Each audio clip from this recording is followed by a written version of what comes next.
Hey, Jesse, what's up? I'm not feeling so good, man. Yeah, try this. Oh, that's better. It's Wednesday. What's up?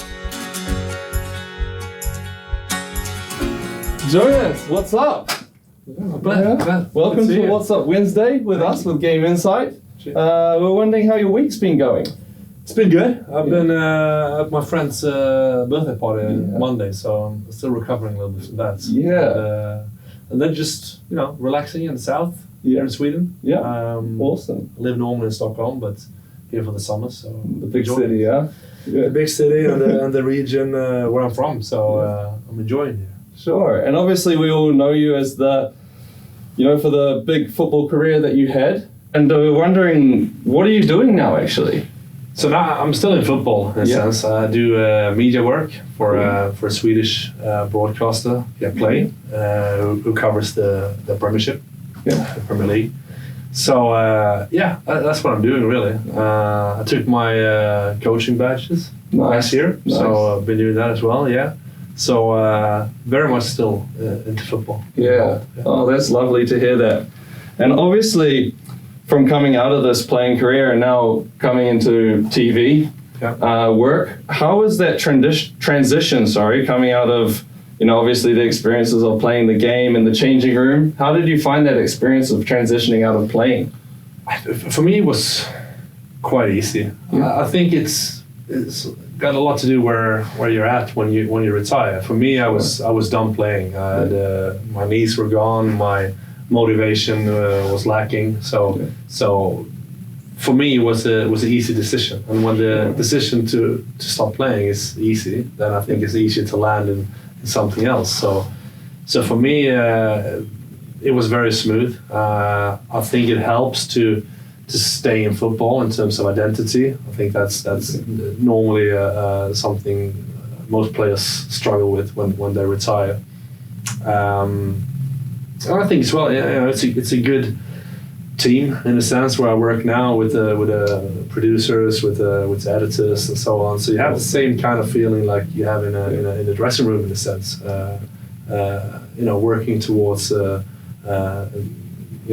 similar goal and so I'm really enjoying it. I'm enjoying it because also you get the time to own your own time in a sense. You're working a little bit, but then you can have a few days off if you like. So that's also something I appreciate. Awesome. And maybe the experience of growing up in your youth to go and achieve your dreams, I would imagine, of being a professional football player. The landscape was a little bit different. Obviously now there's social media, there's a lot of things flying around, TikTok, Instagram, a lot of different distractions. Yeah. Now you see youth football as well. Do you have any advice for young players growing up, maybe, that want to make that next step into professional football? Yeah, I think when you play at the level I played at for a few years, you realize that it has a lot to do with dedication. I think. I mean, talent is part of it, but dedication for me is definitely where I build my career upon. So I think for young players, I think if you wanna pursue it as a career, I think at a quite early age you need to realize what you need to sacrifice in order to get there. And I think a lot of players I played with, they knew it. They knew what they had to sacrifice, but it was hard doing it. For me, that was probably my key asset. So that would be my advice. Realize what it takes, and then ask yourself, or are you prepared to sacrifice what needs to be sacrificed? I think that's my advice. The key. That's the key. I think so.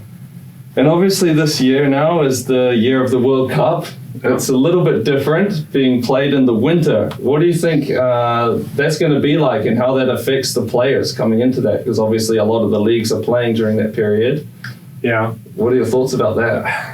That's a good question. I think in terms of quality, I think we'll see a better World Cup, because obviously at that time most of the leagues have been going on for 2-3 months. So they're in they've gained some games, but they're not wear and tear like they are after the season. So I think just quality. I think it'd be really interesting to see. I think it'll be a good one in that aspect. But then also it's tricky, of course, because you have to compromise the first half of the season for clubs, and then let's see where we are after the season to evaluate it. But I think it should be at least players really reaching their prime and hitting the form in that time of the season. Yeah, we're really excited about it here, for sure. Yeah. And obviously our company is called GameInsight. So we wanted to know, for you personally, what do the words GameInsight mean? For me, GameInsight, like I said, regarding youth players and realizing the time you have to put down in order to gain success. I think GameInsight has to do with all those things. It is towards. The platform game. It is towards the Moneyball scenario. I would say that really is picking up in terms of controlling, preparing, every aspect of the game as much as you can. And in terms of GameInsight, I think you have a efficient tool to do that. Yeah, well, thank you very much, Jonas, for joining us on our What's Up Wednesday. Pleasure. And thank you for being here. Cheers. Yeah.